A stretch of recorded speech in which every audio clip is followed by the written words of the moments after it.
Hello to all. जैसा कि मैंने लेक्चर नंबर 4 तक मैंने आपको बता दिया था कि डिजिटल टू एनालॉग कन्वर्टर जब अपन पढ़ते हैं तो उसका बेसिक्स जो कवर करना था, मैं लेक्चर यानी पार्ट नंबर 4 में कवर कर चुका हूँ।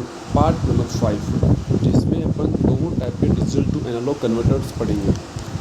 फर्स्ट होता है अपना वेटेड रजिस्टर मेथड, सेकेंड होता है R2R लैडर सर्किट।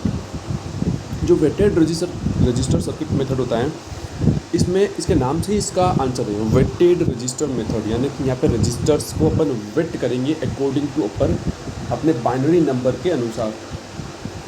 इसमें क्या होता है कि ये देखो, इसका ये रजिस्टर सर्किट होता है। इसका यहाँ पे ये लगा हुआ है ओपेम्प होता है ऑपरेशनल एम्पलीफायर। एनालॉग का पार्ट है ये। अपन को यहाँ पे एनालॉग नहीं पढ़नी, अपन को सिर्फ यहाँ पे इसका थोड़ा सा बहुत बेसिक्स आना चाहिए, जो बेसिक्स अपन को आता है। अब इसमें वेटेड रजिस्टर मेथड का मतलब क्या है कि जैसे कि यहाँ पे ये 4 V1 V2 V3 and V4 4 input voltages यहाँ पे डिफाइन कर रखे हैं, जिसके अकॉर्डिंग यहाँ पे R2R 4R और 8R यहाँ पे अपन ने रजिस्टर्स ले रखे हैं। अब इसका मतलब वेटेड यहाँ पे मतलब क्यों हुआ है, क्योंकि V1 पे अपन D0 बिट देंगे, V2 पे अपन D1 बिट देंगे, इस पर D3 देंगे, इस पर D4 देंगे। ऐसे और सारे कनेक्शन कर सकते हैं अपन नीचे रजिस्टर्स का अकॉर्डिंग टू आवर बिट्स।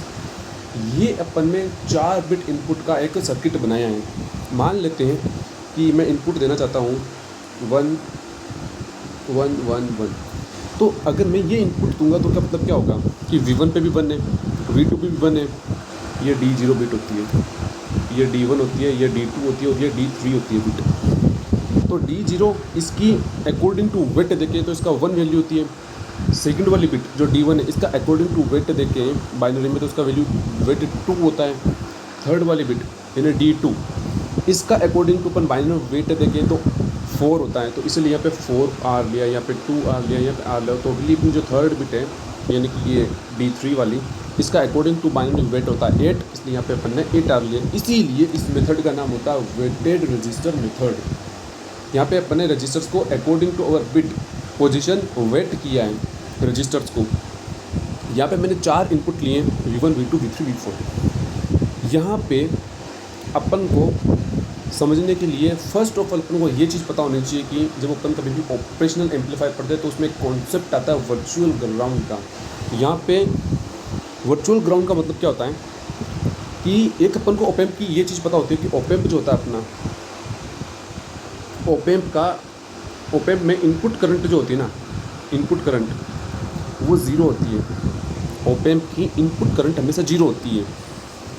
इस ओपेम्प की इनपुट करंट को जीरो सेटिस्फाई करने के लिए अपन यहाँ पे ये कॉन्सेप्ट लाते हैं वर्चुअल ग्राउंड का।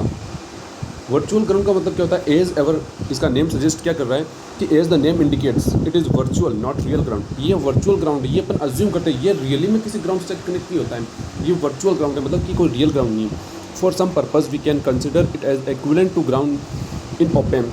The term virtual ground means that the voltage at the particular node is almost equal to ground voltage, यानी जीरो वोल्टेज के अपन कंसिडर करते हैं इसको।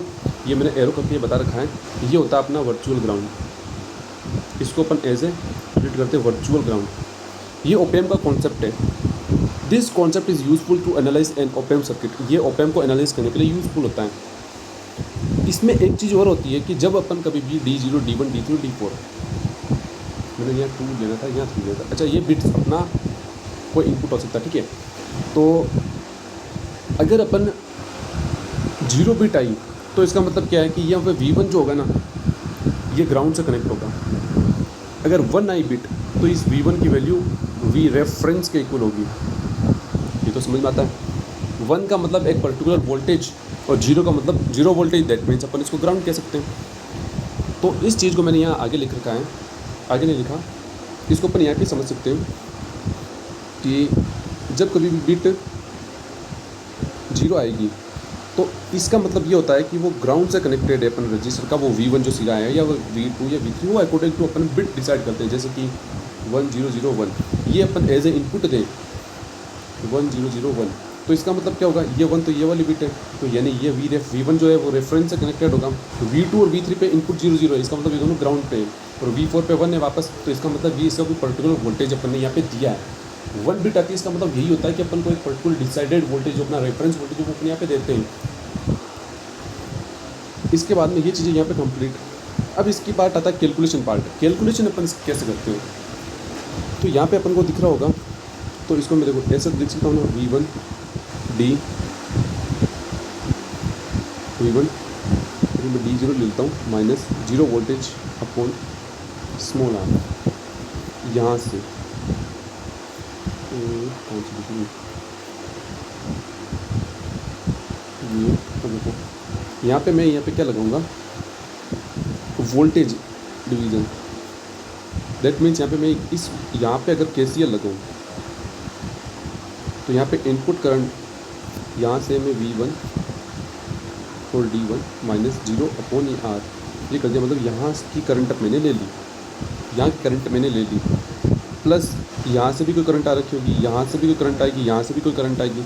चारों की करंट को अपन सम करेंगे तो अपने पास क्या वैल्यू आएगी, plus V2 D1 minus 0 upon 2R plus V3 D2 minus 0 upon 4R plus V4 D3 minus 0 upon 8R। ये तो लगा दिया, ये थी अपने सारे इनपुट करंट। आउटपुट करंट, अब आउटपुट करंट को भी अपन ऐसा लिख सकते हैं कि प्लस या फिर is equals to 0 volt minus V out voltage upon R F feedback network. जैसे कि ये यहाँ पे रहा,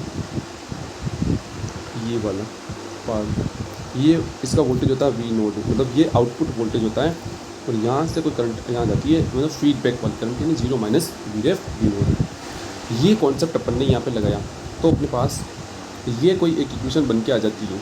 इस इक्वेशन को जब अपन सोल्व करते हैं, इस इक्वेशन को अपन जब सोल्व करते हैं तो यहाँ पे आप देख रहे होंगे कि ये V1 और V2 और V3 और V4 ये तो वो वोल्टेजेस हैं जो अपने बिट पे डिपेंड करते हैं, कि यानी कि अगर अपनी बिट 1 होती है तो ही ये V1 आएगा, अगर अपनी बिट 0 होती है तो कोई सा भी वोल्टेज ग्राउंड से कनेक्ट हो जाएगा। मतलब ये तो बिट पे डिपेंड करने वाला है। अगर अपनी सीधे सीधे अपने को वैल्यू रखेंगे 0 तो इसकी वैल्यू तो V1 हो जाएगी, मतलब 0 रखेंगे तो यहाँ तो 0 मल्टीप्लाई होकर 0 हो जाएगा, मतलब 0 बिट आएगी तब। मतलब V1 V2 V3 V4 ये बिट पे डिपेंडेंट वोल्टेज है, मतलब ये रेफरेंस वोल्टेजेस है, ये बिट पे डिपेंड करता है। अगर 0 वोल्टेज आएगी तो ये वोल्टेज 0 हो जाएगा, ग्राउंड हो जाएगा, और अगर बिट 1 आए तो ये रेफरेंस वोल्टेज अपन यहाँ पे काउंट करेंगे। यहाँ पे जब अपन इस पूरी एनालिसिस अपन करते हैं तो अपन को निकालना क्या होता है, अपन को निकालना होता है V नोड, ये आउटपुट वोल्टेज अपन को निकालना होता है। तो यहाँ पे ये पूरी कैलकुलेशन करने के बाद में अपना जो V आउट वोल्टेज आता है वो ये आता है।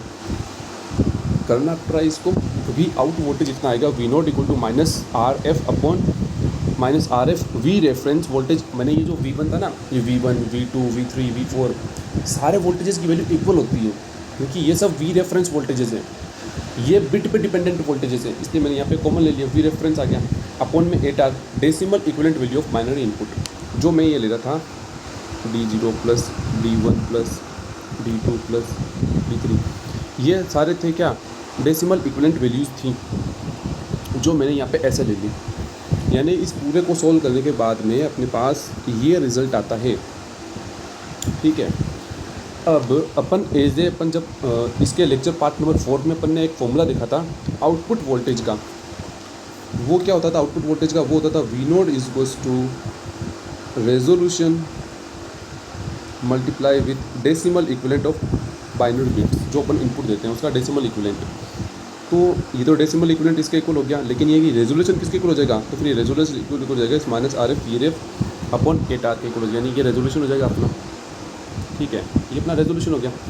अब नीचे अपन में 8 आया है, जब अपन ने 3 बिट ली तो 8 आया, तो अपन इसको एज ए कंप्रेस करके ऐसे लिख सकते हैं, अपन 4 इनपुट भी दे सकते हैं। मैंने जनरल वो 4 लिख बताया था, अपन ऐसे n बिट्स इनपुट ले सकते हैं, क्योंकि अपने पास जो बिट्स प्रोड्यूस होगी डिजिटल की वो तो n होगी, मैक्सिमम बहुत ज़्यादा होगी वो तो यहाँ पे, इसलिए अपन मैंने 2 की पावर n-1 ले लिया है।